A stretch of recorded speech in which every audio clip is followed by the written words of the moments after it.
বিসমিল্লাহির রহমানির রহিম। প্রিয় এলাকাবাসী, আসসালামু আলাইকুম।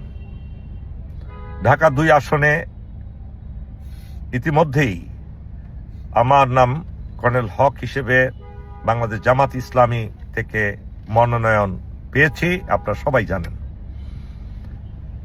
প্রথমেই আমার সম্বন্ধে বলি, আমি দীর্ঘ ৩০ বছর সেনাবাহিনীতে বুক উঁচু করে চাকরি করেছি, দেশের সেবা করেছি, বিদেশের সেবা করেছি, জাতিসংঘ শান্তি মিশনে কাজ করেছি। আমার সম্বন্ধে বাংলাদেশের মানুষ এমন নাই যারা জানে না, দেশে বিদেশে সবাই আমাকে জানে। কি হিসাবে জানে?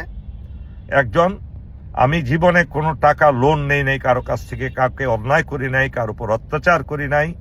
যা করেছি সব মানুষের উপকারের জন্য করেছি, দেশের স্বাধীনতা সার্বভৌমত্বের জন্য করেছি।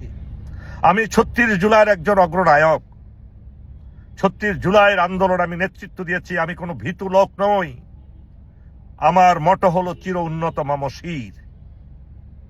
আমি সেনাবাহিনীর সুপ্রশিক্ষিত একজন অফিসার, কমিশন অফিসার।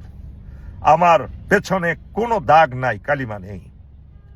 কিন্তু জানতে পারলাম আমার এলাকায় আমার অসংখ্য লোককে হুমকি দেওয়া হচ্ছে, বাড়িঘর থেকে উচ্ছেদ করবে, ব্যবসা বাণিজ্য ধ্বংস করে দিবে। ক্ষমতায় আসার আগেই তারা আস্ফালন দেখাচ্ছে, নানা ধরনের ভয়ভীতি গুন্ডা এবং হুন্ডা বাহিনীকে দেখানো হচ্ছে। খবরদার, আপনাদেরকে সাবধান করে দিচ্ছি, আপনি একজন দেশের নাগরিক হিসাবে আরেকজন নাগরিককে ভয়ভীতি দেখাতে পারেন না। আমি আপনাদের মতো অবৈধ অর্থের মালিক নই, চুরির টাকা নেই আমার, হক হালালির টাকা। আমি গুনে গুনে টাকা অর্জন করেছি, আবার গুনে গুনে ব্যয় করি। এক পয়সাও হারামের টাকা নই। আপনাদের হারামের টাকা দিয়ে বাহাদুরি করে আমার লোকদেরকে ভয় দেখাবেন না।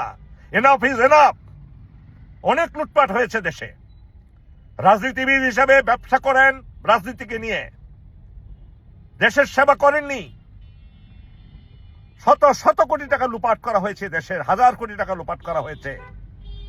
সেই টাকার জোর দিয়ে কাউকে ভয় দেখাবেন না প্লিজ। আমি বিশেষ অনুরোধ করছি, কনজেনিয়াল অ্যাটমসফিয়ার বজায় রাখুন, ভালো পরিবেশ বজায় রাখুন।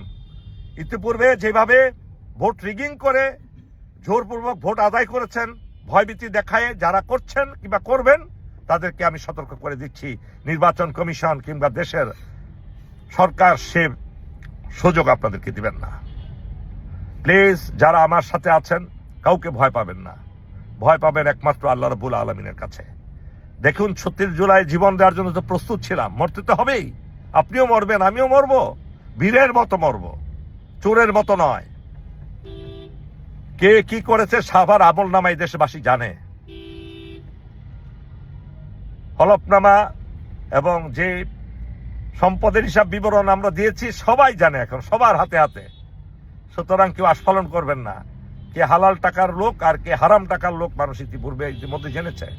সুতরাং আমার সাথে সেই কম্পিটিশন আইসেন না, সততার কম্পিটিশনে আসেন আসলে।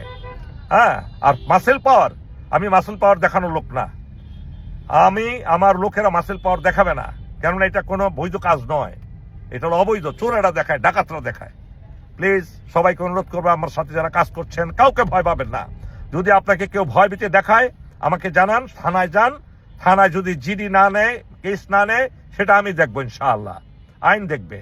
আপনাদের সবাইকে আশ্বাস দিচ্ছি, আপনারা আপনাদের কাজ করে যান, নির্বিঘ্নে করে যান, এবং কোনো চোর ডাকাতকে ভয় করবেন না, লুটেরাদের ভয় করবেন না। আল্লাহ আমাদের সহায় হবেন ইনশাআল্লাহ। আবারও আমরা কেরানীগঞ্জকে ফ্যাসিস্ট মুক্ত করব, আল্লাহ যদি আমার তৌফিক দেন। আল্লাহ হাফেজ। বাংলাদেশ জামাত ইসলামী জিন্দাবাদ, বাংলাদেশ জিন্দাবাদ।